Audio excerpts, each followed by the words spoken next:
घर आई जंगली टार्जन बहू। जंगल के बीच जंगली लोगों की बस्ती में हट्टी कट्टी टार्जन जैसी दिखने वाली जंगली लड़की टीना की शादी शहरी लड़के उमेश से हो रही है।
के लिए तैयार हो जाती है।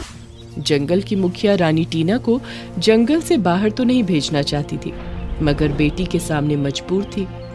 टीना के बगैर ये जंगल तो सूना ही हो जाएगा। काश ये लड़का इस जंगल में ना आता और उस दिन हमने इसकी जान ना बचाई होती। उमेश शहर में रहता था। वो एक टैक्सी ड्राइवर था। उसके परिवार में उसकी माँ शोभा और एक छोटी बहन दिव्या थी। एक दिन वो जंगल से गुजर रहा था, तभी न जाने कैसे उसकी कार का संतुलन बिगड़ गया और कार अचानक ही पहाड़ी से नीचे गहरी खाई में जा गिरी। मुखिया रानी, ये नौजवान झरने पर पड़ा मिला। बहुत गहरी चोट लगी है इसे अंदर ले आओ और तुरंत वैद्य जी को बुलाओ। उस दिन जैसे ही उमेश को होश आया और टीना ने उसे देखा, टीना उसी पल उसे दिल दे बैठी और फिर बात शादी तक पहुंच गई। ना चाहते हुए भी मुखिया रानी को उसकी विदाई करनी पड़ी और जंगल के जानवर भी उसे विदाई देने के लिए आए। उन सबकी आंखों में आंसू साफ नजर आ रहे थे। तू कभी जंगल से बाहर नहीं गई बेटी, इसीलिए अपना ख्याल रखना। फिर जैसे ही उमेश टीना को लेकर अपने घर पहुंचता है, शोभा और दिव्या उसे देखकर चौंक जाती हैं। उमेश, कहाँ चला गया था रे तू? तुझे हमने कहाँ कहाँ नहीं ढूंढा।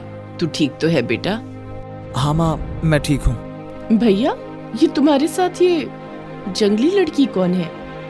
ये तो गर्भवती लग रही है बेटा, पर तू इसे अपने साथ यहाँ क्यों लाया है? मैंने शादी कर ली है माँ। ये तुम्हारी टार्जन बहू टीना है। ये सुनकर शोभा और दिव्या टीना की ओर देखती हैं तो और अधिक हैरान रह जाती हैं। टीना की जंगली आदिवासी वेशभूषा, सिर के बालों में सजे पंछियों के रंग बिरंगे पंख और गले में मोटे मोटे मनकों की मालाएं। क्यों रे उमेश, तुझे ये टार्जन बहू कहाँ मिली बेटा? अम्मा, टार्जन बहू और कहाँ मिल सकती है, जंगल में ही तो मिलेगी। क्यों भैया, मैं सही कह रही हूँ ना? दिव्या के ये कहने पर उमेश उन्हें अपने कार हादसे और टीना के जंगली कबीले द्वारा उसकी जान बचाने तक की पूरी कहानी कह डालता है। उसकी कहानी सुनकर शोभा और दिव्या को टीना किसी देवी से कम नहीं दिखाई देती। पाँव लागू सासू माँ। पाँव क्यों? तू तो मेरे कलेजे से लग जा मेरी बेटी। उमेश की जान बचाकर तो तुमने मुझ पर बड़ा एहसान किया है। शोभा घर में जंगली बहू को देखकर हैरान तो होती है, मगर क्योंकि उसने उमेश की जान बचाई थी, इसीलिए उसे स्वीकार कर लेती है और बहू की मुंह दिखाई की रस्म पूरी करती है।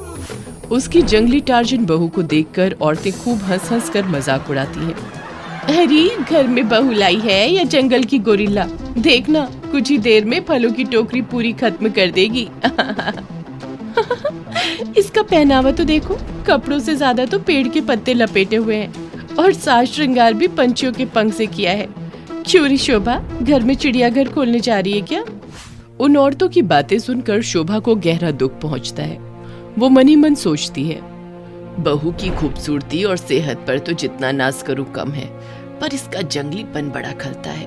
इसीलिए अब तो इसे जंगली टार्जन बहू से शहर की फैशन वाली बहू बनाना ही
पर सब्जियों की दुकान सजाए बैठी थी। उमा शोभा से जलती थी, इसीलिए मुंह बनाते हुए कहती है, दिखने से क्या होता है तो जंगली ही ना। उमा ये कही रही होती है कि तभी बल्लू बदमाश अपनी गाड़ी में सवार होकर उधर आता है और उमा की सब्जियों पर गाड़ी चढ़ाते हुए हंसने लगता है। उसको देखकर उमा घबराते हुए कहती है, बल्लू पहलवान जी, आपने तो मेरी सारी सब्जियों का कचूमर ही निकाल डाला। अपन बल्लू बदमाश है, बदमाश। अपन जो मन में आएगा करेगा। अपन को रोकने की हिम्मत किस में? है किसी में? बल्लू बदमाश द्वारा गरीब उमा को आज जानबूझकर ऐसे नुकसान करते और ऊपर से उस पर हंसते देखकर टीना का खून खौल उठता है। एक तो गरीब का नुकसान करते हो और ऊपर से हंसते भी हो, शर्म नहीं आती? चुप बे पहाड़ जैसी चुड़ैल, तू मुझसे जबान लड़ाने वाली होती कौन है? ज्यादा शेरनी बनेगी ना तो तुझे भी इन सब्जियों की तरह कुचल डालेगा पुनः। बल्लू बदमाश टीना को साधारण लड़की समझकर उसके मुंह में जो आए बके जा रहा था, मगर तभी टीना अचानक ही टीना से टार्जन बहू बन जाती है। वो अपने दोनों हाथों से बल्लू की गाड़ी का अगला हिस्सा पकड़कर उसे ऊपर उठा देती है। मैं चुड़ैल नहीं, टार्जन बहू हूँ, और ये टार्जन बहू तेरे जैसे बदमाशों से नहीं डरती बल्लू बदमाश। टीना में ये ताकत और उसका दमखम देखकर बल्लू और उसके साथियों के पसीने छूट जाते हैं। वे गाड़ी से कूदकर भागने की कोशिश करते हैं, मगर तभी टीना उनकी गाड़ी सड़क पर पलट देती है। गाड़ी के पलटते ही वे सब मिलकर टीना पर वार करते हैं, किंतु उसके आगे टिक नहीं पाते। ये ले बदमाश, ले, ये एक और ले, घूसे तो बहुत खा चुका है, अब लाते भी खा। अरे भागो भागो, अपनी जान बचाओ भाई, इस टैन से तो बाद में निपट लेंगे। ये कहकर बल्लू और उसके सभी साथी अपनी गाड़ी छोड़ वहाँ से भाग निकलते हैं और उमा टीना से माफी मांगने लगती है। मुझे माफ कर देना बेटी, मैंने तुझे खामखा बुरा भला कह दिया। कोई बात नहीं माँ जी, आप बड़ी हैं और मैं बड़ों की बातों का बुरा नहीं मानती। उस दिन के बाद बल्लू टीना को अपना सबसे बड़ा दुश्मन समझने लगता है और उससे बदला लेने के लिए मौका तलाशने लगता है। समय बीतता जाता है और एक दिन टीना बाजार जाती है तो बल्लू और उसके आदमी धोखे से उसे रस्सियों में जकड़ लेते हैं। टार्जन बहू, अब देखना तेरे साथ क्या करता हूँ। तुझे जंगल में ले जाकर मोरनी सा नचाऊंगा, मोरनी सा। मोरनी सा तो तू नाचेगा बदमाश, एक बार जंगल में चल तो सही। बल्लू और उसके साथी टीना को सरे बाजार रस्सियों में जकड़कर अपनी गाड़ी में डाल लेते हैं, मगर जैसे ही वे जंगल में पहुंचते हैं टीना फिर से टीना से टार्जन बहू बन जाती है।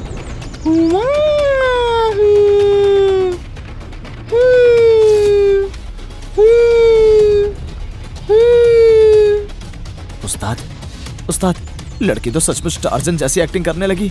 शायद पागल हो गई अबे। ये कहकर बल्लू हंसने लगता है, मगर तभी टीना की आवाज सुनकर जंगल के जानवरों में अजीब सी खलबली मच जाती है और सभी जानवर उसे बचाने के लिए चले आते हैं। अपनी गाड़ी को जंगली जानवरों से घिरा देखकर बल्लू और उसके साथी डर से कांपने लगते हैं। उस्ताद, ये तो सचमुच टार्जन बहू निकली। अब क्या होगा? होगा क्या? उस दिन की तरह भागकर जान बचाओ बे। अरे भागो रे। बल्लू के ये कहने पर वे सब गाड़ी छोड़कर भागने की कोशिश करते हैं, मगर जंगल के जानवर भागने से पहले उन्हें अच्छा सबक सिखाते हैं। फिर तो उस दिन के बाद वे सब टीना यानी टार्जन बहू के ख्याल से भी डरने लगते हैं और टीना यानी टार्जन बहू जंगल तो जंगल शहर में भी मशहूर हो जाती है।